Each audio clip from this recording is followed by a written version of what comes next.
আসসালামু আলাইকুম, স্বাগত জানাচ্ছি আরটিভির দুপুরের সংবাদে। আপনাদের সঙ্গে আছি আমি নুসরাত জাহান রাকা। ইসরায়েল যুক্তরাষ্ট্রের বিরুদ্ধে যুদ্ধে নিজেদের ঐতিহাসিক বিজয় অর্জনের দাবি করেছে ইরানের সুপ্রিম ন্যাশনাল সিকিউরিটি কাউন্সিল। বুধবার এক বিবৃতিতে বলা হয়, পাকিস্তানের ইসলামাবাদে শুক্রবারের আনুষ্ঠানিক আলোচনার আগে 10 দফার একটি প্রস্তাব যুক্তরাষ্ট্রকে মানতে বাধ্য করেছে ইরান। তবে এই যুদ্ধবিরতির আওতায় লেবাননকে রাখা হলেও দেশটিতে হামলা অব্যাহত রেখেছে ইসরায়েল। বিস্তারিত সামির শিহাবের রিপোর্টে। দীর্ঘ ৩৯ দিনের রক্তক্ষয়ী যুদ্ধের পর অবশেষে সাময়িক যুদ্ধবিরতিতে পৌঁছালো ইরান ও যুক্তরাষ্ট্র। বুধবার সকাল 7টায় নিজের দেওয়া আলটিমেটাম শেষ হওয়ার ঘণ্টাখানেক আগে হামলা থেকে সরে আসার ঘোষণা দেন মার্কিন প্রেসিডেন্ট ডোনাল্ড ট্রাম্প। এরপরই ইরানের পররাষ্ট্রমন্ত্রী আব্বাস আরাকচি আনুষ্ঠানিকভাবে ঘোষণা দেন, বর্তমানে চলমান যুদ্ধবিরতির সিদ্ধান্তটি মেনে নিয়েছে তেহরান। তিনি আরও জানান, আগামী 2 সপ্তাহ হরমুজ প্রণালী দিয়ে জাহাজ বা যান চলাচল নিরাপদ থাকবে। এই নিরাপত্তা নিশ্চিত করতে ইরানের মূল সেনাবাহিনী ও সশস্ত্র বাহিনী একযোগে কাজ করবে। পাকিস্তান সরকারের মধ্যস্থতায় এই ঐতিহাসিক যুদ্ধবিরতি ঘোষিত হয়েছে। তার পরিধি কেবল 2 দেশের সীমান্তেই সীমাবদ্ধ নয়। পাকিস্তানের প্রধানমন্ত্রী শাহবাজ শরীফ নিশ্চিত করেছেন, এই চুক্তি লেবানন সহ মধ্যপ্রাচ্যের অন্যান্য উত্তপ্ত অঞ্চলেও কার্যকর হবে এবং এটি অবিলম্বে কার্যকরের নির্দেশ দেওয়া হয়েছে। শাহবাজ শরীফ ইরান ও যুক্তরাষ্ট্রের প্রতিনিধি দলকে আনুষ্ঠানিকভাবে আগামী শুক্রবার ইসলামাবাদে আমন্ত্রণ জানিয়েছেন। সেখানে সব বিরোধের একটি চূড়ান্ত এবং মীমাংসিত চুক্তিতে পৌঁছানোর জন্য আলোচনা শুরু হবে। যুক্তরাষ্ট্র ইরান যুদ্ধবিরতিকে স্বাগত জানিয়েছে ইরাক, মিশর সহ কয়েকটি দেশ। তবে ট্রাম্পের ঘোষণার পরেও লেবাননে হামলা আরও জোরদার করেছে ইসরায়েল। দেশটির প্রধানমন্ত্রী বেনিয়ামিন নেতানিয়াহু লেবাননকে যুদ্ধবিরতির আওতামুক্ত রাখার দাবি জানিয়ে এসব হামলা চালাচ্ছে। এর মাঝেই দক্ষিণ লেবাননের উপকূলীয় শহর সিদনে ইসরায়েলি বিমান হামলায় অন্তত 8 জন নিহত হয়েছে। তবে ইরান ও যুক্তরাষ্ট্রের মধ্যে যুদ্ধবিরতির ঘোষণার পর বিশ্ববাজারে তেলের দাম কমেছে, উঠতে শুরু করেছে শেয়ারের দাম। 2 সপ্তাহের যুদ্ধবিরতির ঘোষণায় তেহরানে উদযাপন করেছে সাধারণ নাগরিকরা। সামিউল শিহাব, আরটিভি। দীর্ঘ উত্তেজনা আর পাল্টাপাল্টি হামলার পর ইরান ও যুক্তরাষ্ট্রের মধ্যে হওয়া 2 সপ্তাহের সাময়িক যুদ্ধবিরতিকে স্বাগত জানিয়েছে বিশ্ব সম্প্রদায়। যুদ্ধবিরতি ঘোষণাকে স্বাগত জানিয়েছেন জাতিসংঘের মহাসচিব অ্যান্টনিও গুতেরেস। শান্তি বজায় রাখতে 2 পক্ষকে চুক্তির শর্ত মেনে চলার আহ্বান জানান তিনি। ইমতিয়াজ আহমেদের রিপোর্টে থাকছে বিস্তারিত। মধ্যপ্রাচ্যের আকাশে জমতে থাকা যুদ্ধের কালো মেঘ সরতে শুরু করেছে। দীর্ঘ সংঘাতের পর অবশেষে রণক্লান্ত মধ্যপ্রাচ্যে এলো শান্তির বার্তা। মার্কিন প্রেসিডেন্ট ডোনাল্ড ট্রাম্পের ঘোষণার পর 2 সপ্তাহের জন্য শান্ত হতে যাচ্ছে তেহরান ওয়াশিংটনের রণক্ষেত্র। চুক্তির আওতায় বিশ্ব বাণিজ্যের লাইফলাইন খ্যাত হরমুজ প্রণালী খুলে দিচ্ছে ইরান, যে পথে সরবরাহ হয় বিশ্বের 1/5 জ্বালানি তেল। ইরান ও যুক্তরাষ্ট্রের ঐতিহাসিক এই অগ্রগতিকে স্বাগত জানিয়েছে বিশ্ব সম্প্রদায়। মধ্যস্থতাকারী হিসেবে তুরস্ক, মিশর ও সৌদি আরবের ভূমিকারও প্রশংসা করেন বিশ্ব নেতারা। যুদ্ধবিরতিকে সংলাপ ও কূটনীতির জয় হিসেবে উল্লেখ করেছেন তারা। তবে শান্তি বজায় রাখতে 2 পক্ষকেই চুক্তির শর্তগুলো পূর্ণাঙ্গভাবে মেনে চলার আহ্বান জানান তারা। এ ঘোষণাকে স্বাগত জানিয়েছেন জাতিসংঘ মহাসচিব অ্যান্টনিও গুতেরেস। সব পক্ষকে যুদ্ধবিরতির শর্ত মেনে চলার আহ্বান জানান তিনি, যাতে করে অঞ্চলে একটি স্থায়ী শান্তির পথ প্রশস্ত হয়। বেসামরিক প্রাণহানি রক্ষা এবং মানবিক দুর্ভোগ লাঘবে শত্রুতা বন্ধের প্রয়োজনীয়তার উপর গুরুত্ব আরোপ করেন মহাসচিব। মধ্যস্থতাকারী দেশ হিসেবে পাকিস্তানের প্রতি কৃতজ্ঞতাও প্রকাশ করেন তিনি। যুদ্ধবিরতিকে স্বাগত জানিয়ে এই সমঝোতাকে অমূল্য সুযোগ বলে বর্ণনা করেছে ইরাক ও মিশর। একটি স্থায়ী সমাধানের জন্য উভয় পক্ষকে চুক্তির প্রতি প্রতিশ্রুতিবদ্ধ থাকার আহ্বান জানিয়েছে ইরাকের পররাষ্ট্র মন্ত্রণালয়। সংকট নিরসন এবং কূটনীতি ও সংলাপকে অগ্রাধিকার দেওয়ার ক্ষেত্রে আঞ্চলিক ও আন্তর্জাতিক প্রচেষ্টায় ইরাকের সমর্থন রয়েছে বলেও জানানো হয়। মিশরের পররাষ্ট্র মন্ত্রণালয় জানায়, এই যুদ্ধবিরতি আলোচনা ও গঠনমূলক সংলাপের পথ তৈরি করবে। মন্ত্রণালয় আরও জানায়, সামরিক অভিযান বন্ধ এবং আন্তর্জাতিক নৌ চলাচলের স্বাধীনতার প্রতি সম্মান প্রদর্শনী হবে চুক্তির ভিত্তি। পাকিস্তান ও তুরস্কের সঙ্গে আঞ্চলিক স্থিতিশীলতা বজায় রাখতে কাজ করে যাবে বলেও জানায় দেশটি।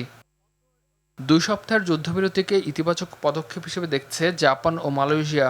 মালয়েশিয়ার পররাষ্ট্র মন্ত্রণালয় জানায়, এই যুদ্ধবিরতি উত্তেজনা প্রশমন ও মধ্যপ্রাচ্যের শান্তি পুনরুদ্ধারের একটি গুরুত্বপূর্ণ ধাপ। এ সময় কোনো ধরনের উস্কানিমূলক পদক্ষেপ না নেয়ার জন্য সংশ্লিষ্ট দেশগুলোকে অনুরোধ করে তারা। and to keep it on shore. অস্ট্রেলিয়ার প্রধানমন্ত্রী অ্যান্টনি অ্যালবানিজ এবং পররাষ্ট্রমন্ত্রী পেনি ওং আশা প্রকাশ করেন এই চুক্তি একটি দীর্ঘস্থায়ী সমাধানের দিকে নিয়ে যাবে। পাকিস্তান, মিশর, তুরস্ক এবং সৌদি আরবকে সফল মধ্যস্থতার জন্য ধন্যবাদ জানান তারা। এদিকে একটি স্থায়ী যুদ্ধবিরতি নিশ্চিতে আগামী দিনগুলোতে অনেক গুরুত্বপূর্ণ কাজ বাকি রয়েছে বলে জানিয়েছে নিউজিল্যান্ড। মধ্যস্থতাকারী হিসেবে পাকিস্তান, তুরস্ক ও মিশরের প্রশংসা করে দেশটি। ইমতিয়াজ আহমেদ, RTV। ফিরছি দেশের খবরে। কোনোভাবেই কমছে না শিশুদের হামের প্রাদুর্ভাব। প্রতিনিয়ত দেশে বাড়ছে মৃত্যুর মিছিল। রাজধানী সহ আশেপাশের জেলাগুলোই আশঙ্কাজনক হারে বাড়তে শুরু করেছে সংক্রমণ। হাসপাতালগুলো রোগী ভর্তির হার বাড়াচ্ছে উদ্বেগ। গত 25 দিনে দেশে মোট আক্রান্তের সংখ্যা দাঁড়িয়েছে 9,883 জনে। মৃত্যুর মিছিলে যোগ হয়েছে 128 শিশু। জ্বরসহ এই রোগের কোনো লক্ষণ দেখা দিলেই চিকিৎসকের শরণাপন্ন হবার পরামর্শ দিয়েছেন ডাক্তাররা। দেশের চাহিদার অন্তত 35% পেট্রোল উৎপাদিত হচ্ছে নিজস্ব গ্যাস ফিল্ড থেকেই। এছাড়াও উৎপাদন হচ্ছে অকটেন ও কেরোসিনের একটি অংশ। চাহিদা পূরণে বাড়ানোর চেষ্টা চলছে ডিজেলের। সংকট মোকাবিলায় আতঙ্কিত না হয়ে তাই সবাইকে সচেতন হওয়ার পরামর্শ সংশ্লিষ্টদের। সর্দার রাজীবের ধারাবাহিক পর্বের শেষ পর্বে থাকছে বিস্তারিত। সহযোগিতা করেছেন গোয়াইনঘাট প্রতিনিধি সালমান শাহ। মধ্যপ্রাচ্য যুদ্ধে পড়ছে বিশ্ব জ্বালানির বাজার। আন্তর্জাতিক বাজারে অপরিশোধিত তেলের দর ব্যারেল প্রতি $110 ছাড়িয়েছে। জ্বালানি অস্থিরতার প্রভাব পড়েছে দক্ষিণ এশিয়ার দেশগুলোতে। পাকিস্তানের ডিজেলের দাম বেড়ে দাঁড়িয়েছে $1.20 মার্কিন। টাকার অঙ্কে যা $148 লিটার। এছাড়াও ভারতে ডিজেল বিক্রি হচ্ছে $0.96 বা $120 লিটার। দেশগুলোতে পেট্রোল সহ অন্যান্য জ্বালানির দাম বাড়লেও লোকসান দিয়ে বাজার স্থিতিশীল রাখছে বাংলাদেশ। এর জন্য দৈনিক প্রায় 167 কোটি টাকা ভর্তুকি দিচ্ছে সরকার, যার মধ্যে অর্ধেকই যাচ্ছে ডিজেল আমদানিতে। যে কোনো মূল্যে জ্বালানি সরবরাহ স্বাভাবিক রাখার সিদ্ধান্ত নিয়েছে সরকার। ফলে বিকল্প উৎস থেকে তেল আমদানির পাশাপাশি অভ্যন্তরীণ কনডেন্সেট উৎপাদন বাড়ানোয় গুরুত্ব দিচ্ছে বিপিসি। সিলেট গ্যাস ফিল্ডের এমডির সাথে আমি সরাসরি কথা বলেছি এবং নর্মালি তারা 600 গ্যালন পার ডে আমাদেরকে দেয়। সম্ভবত 3 দিন আগে থেকে তারা এটাকে 100 বাড়িয়েছে, 700 করেছে। জ্বালানি চাহিদা পূরণে গ্যাসের পাশাপাশি কনডেন্সেট উৎপাদন বাড়ানো হচ্ছে দেশের গ্যাস ফিল্ডগুলোতে। চলতি মাসে সিলেট গ্যাস ফিল্ডে উৎপাদিত হচ্ছে 150 মিলিয়ন ঘনফুট গ্যাস সহ উপজাত। 142 মিলিয়ন কিউবিক মিটার হারে গ্যাস উৎপাদন করতেছি দৈনিক। এখন এপ্রিল মাস চলতেছে।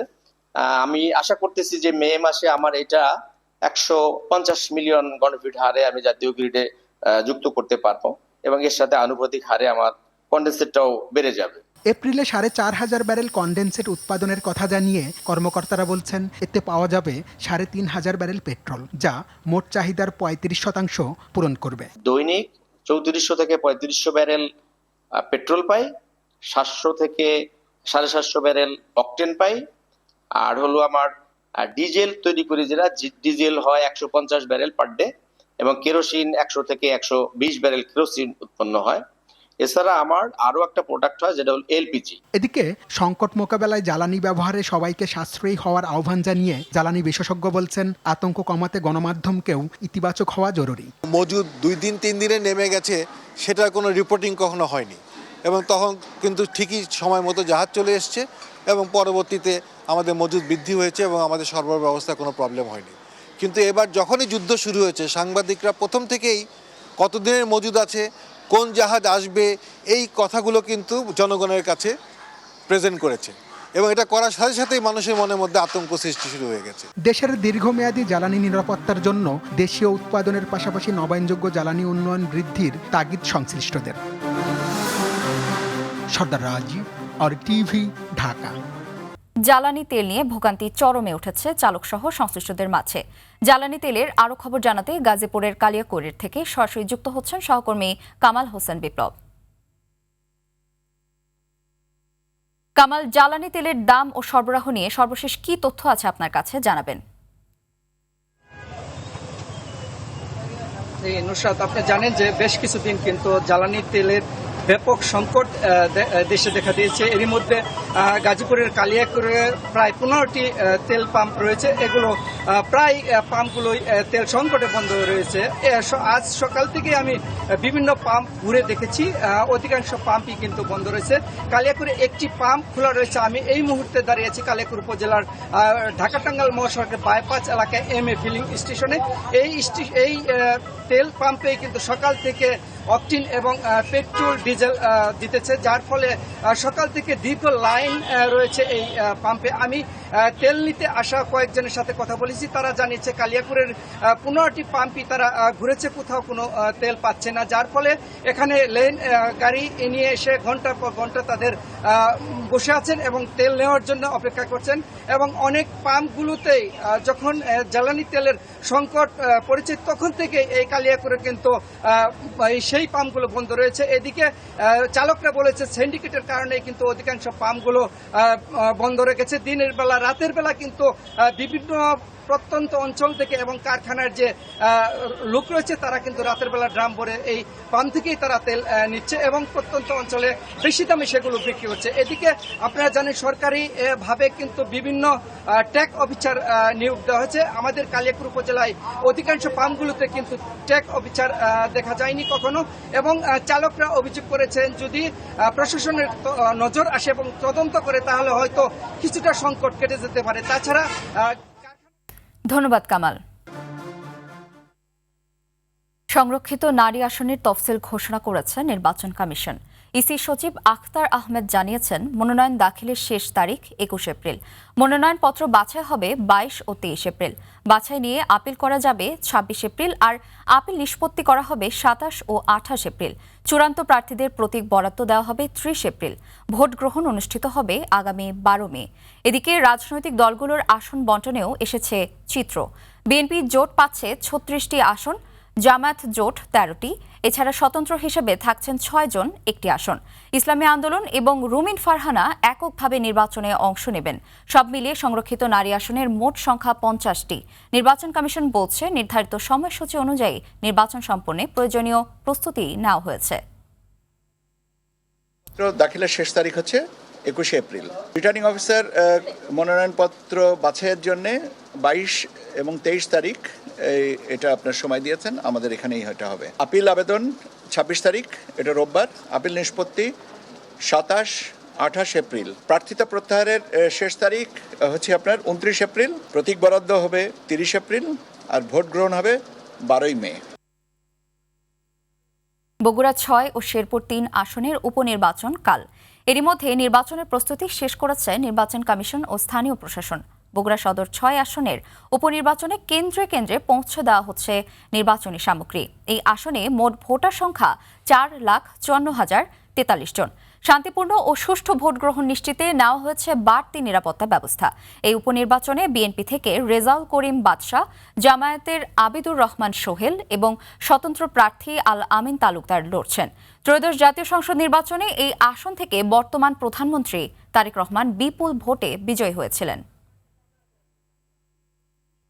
আওয়ামী শাসনামলে আয়নাঘর খ্যাত ডিজিএফআই-এর জয়েন্ট ইন্টারোগেশন সেলে গুম নির্যাতনের মামলায় শেখ হাসিনা ও সেনা কর্মকর্তা সহ 13 জনের বিরুদ্ধে আজকে সাক্ষ্য গ্রহণ শেষ।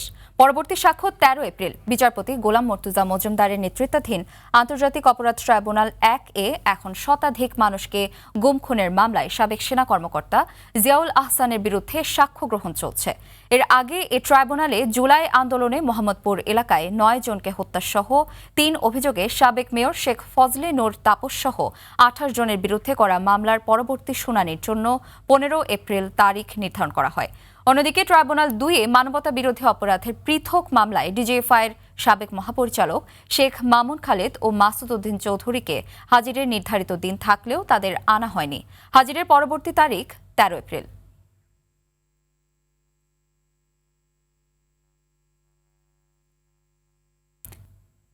চোদ্দ দিন এগিয়ে আগামী 20 এপ্রিল থেকে সারা দেশে হামের টিকাদান শুরু হবে বলে জানিয়েছেন স্বাস্থ্যমন্ত্রী সরদার মোহাম্মদ সাখাওয়াত হোসেন।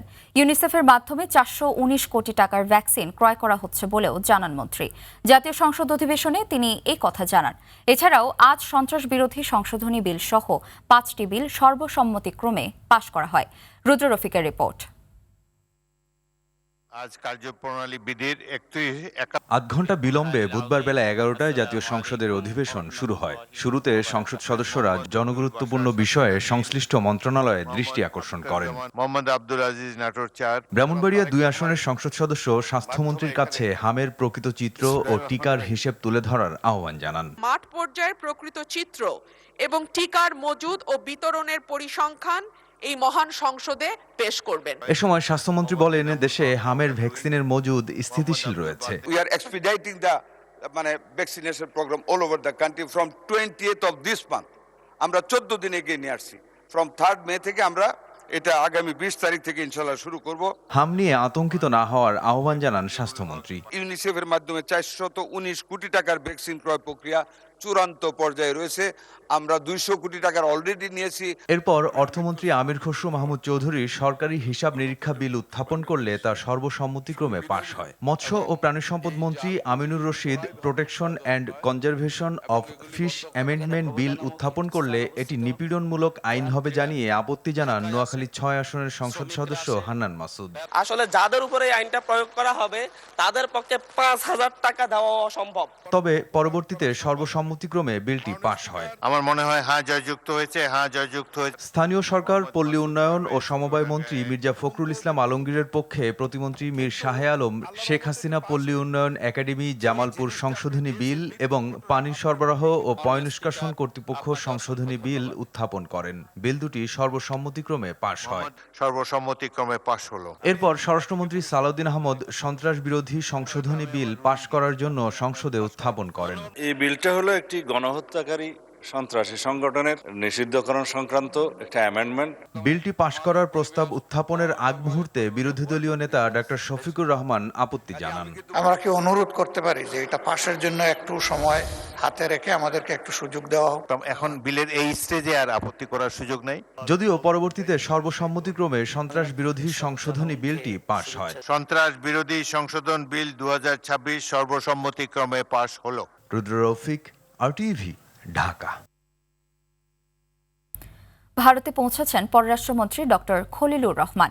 মরিশাসের পোর্ট লুইসে ইন্ডিয়ান ওশান কনফারেন্সে যোগদানের আগে 2 দিনের ভারত সফর করছেন তিনি।